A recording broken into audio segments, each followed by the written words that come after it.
وفاقی بجٹ آج پیش کیا جائے گا۔ وزارت خزانہ نے بجٹ تیاریوں کو حتمی شکل دے دی ہے۔ وفاقی بجٹ کا حجم 18,000 ارب روپے سے زائد مقرر کرنے کی تجویز ہے۔ ملازمین کے لیے 15 یا 20% تنخواہوں میں اضافے کی ابتدائی تجویز ہے۔ ذرائع کے مطابق بیوروکریسی کی مونیٹائزیشن پالیسی میں اضافے کی تجویز بھی سامنے آئی ہے۔ تفصیلات جانیں گے، وقاص عظیم ہمارے ساتھ موجود ہیں۔ وقاص، آگاہ کیجیے گا۔ آئندہ مالی سال کا وفاقی بجٹ آج پیش کیا جا رہا ہے اور قومی اسمبلی کا اجلاس آج شام 4 بجے بلایا گیا ہے۔ وزیر خزانہ محمد اورنگزیب آج قومی اسمبلی کے اجلاس میں اپنا آئندہ مالی سال کا وفاقی بجٹ پیش کریں گے اور وزارت خزانہ نے اس سلسلے میں تمام تر جو تیاریاں ہیں ان کو حتمی شکل دے دی ہے۔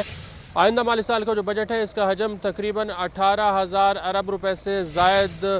کا تخمینہ لگایا گیا ہے اور اگلے مالی سال کے دوران بھی پاکستان کو 9,500 ارب روپے سے زائد کا بجٹ خسارہ کا سامنا کرنا پڑے گا۔ آئندہ مالی سال کے دوران ایف بی آر کا جو ٹیکس ہدف ہے وہ 12,900 ارب روپے تک مقرر کرنے کی تجویز دی گئی ہے اور آئندہ مالی سال کے دوران بہت ساری ایسی ٹیکس چھوٹ ہیں جن کو حکومت نے ختم کرنے کا فیصلہ کیا ہے، کیونکہ IMF کی شرائط کے مطابق اب کسی بھی شعبہ کو خصوصی مراعات، رعایت یا پھر ٹیکس چھوٹ نہیں دی جائے گی۔ جو رواں مالی سال ہے اس کے دوران جو ٹیکس چھوٹ دی گئی ہے اس کا حجم تقریباً 3,800 ارب روپے سے زیادہ ہے۔ اس لیے حکومت نے ایف بی آر نے یہ تجاویز تیار کی ہیں کہ سیلز ٹیکس کے شعبہ میں جتنی ٹیکس چھوٹ دی جا رہی ہے اس کو ختم کیا جائے گا اور آئندہ مالی سال کے دوران کسٹم ڈیوٹی، ایکسائز ڈیوٹی کی مد میں بھی جو ٹیکس چھوٹ دی جا رہی ہے اس کو ختم کیا جائے گا، جس سے پاکستان میں ٹیکسوں کی شرح میں اضافہ ہوگا اور ٹیکسوں کو رد و بدل کرنے سے عوام پر مہنگائی کے جو اثرات ہیں وہ بھی سامنے دیکھنے میں ملیں گے۔ ایف بی آر کو 12,900 ارب روپے کا ٹیکس ہدف حاصل کرنے کے لیے جو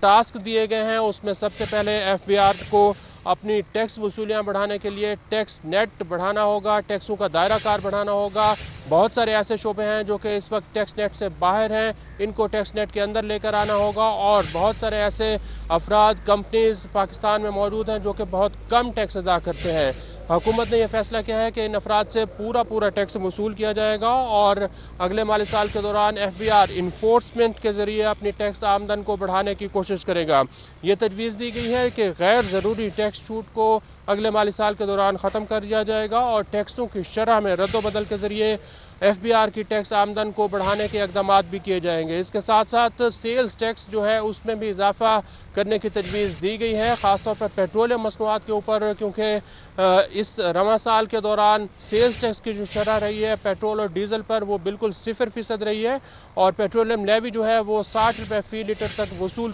کی جاتی رہی ہے۔ اب یہ تجویز دی گئی ہے کہ سیلز ٹیکس کو مرحلہ وار بڑھایا جائے گا اور جو پیٹرولیم لیوی کی شرح ہے اس کو بھی 60 روپے سے بڑھایا جا سکتا ہے۔ یہ تجاویز وزیر اعظم شہباز شریف کے سامنے بھی رکھی گئی تھی اور حکومت نے اس تجویز کو حتمی شکل دے دی ہے کہ پیٹرولیم مصنوعات پر جو سیلز ٹیکس کی چھوٹ دی جا رہی ہے اس کو مرحلہ وار ختم کیا جائے گا۔ نان فائلرز جو ہیں اگلے مالی سال کے دوران ان کے خلاف کارروائیاں شروع کی جائیں گی اور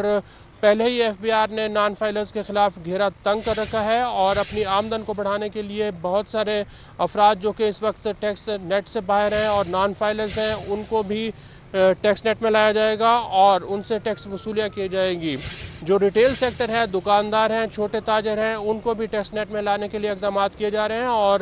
اس میں ڈیجیٹلائزیشن جو ہوگی ایف بی آر کی اس کا دائرہ کار بڑھایا جا رہا ہے اور جو ڈیٹا ہے اس کا انالیسس کرنے کے بعد دکانداروں کے لیے اسکیم متعارف کرائی گئی ہے۔ اس کا دائرہ کار جو اب پاکستان کے بڑے 6 شہر ہیں ان سے آگے بھی بڑھایا جائے گا، کیونکہ اس میں جو پروگریس ہے وہ بہت تھوڑی اب تک ہوئی ہے۔ تقریباً کوئی 30,000 کے قریب تاجروں نے تاجر دوست اسکیم میں اپنی رجسٹریشن کرائی ہے اور حکومت کا یہ پلان ہے کہ کوئی 15 سے 20 لاکھ تاجروں کو اس تاجر اسکیم کے تحت ٹیکس نیٹ میں لایا جا سکتا ہے۔ اگلے مالی سال کے دوران جو ریئل اسٹیٹ سیکٹر ہے، پراپرٹیز کا سیکٹر ہے، اس کے اوپر بھی ٹیکسز بڑھانے کی تجاویز دی گئی ہیں۔ خاص طور پر 5 کروڑ روپے مالیت سے زائد کی جو پراپرٹی ہوگی، پلاٹ ہوں گے یا پھر جو کمرشل ایریاز ہیں یا پھر پراپرٹیز جو کہ بنائی گئی ہیں ان کے اوپر ٹیکسوں کی شرح کو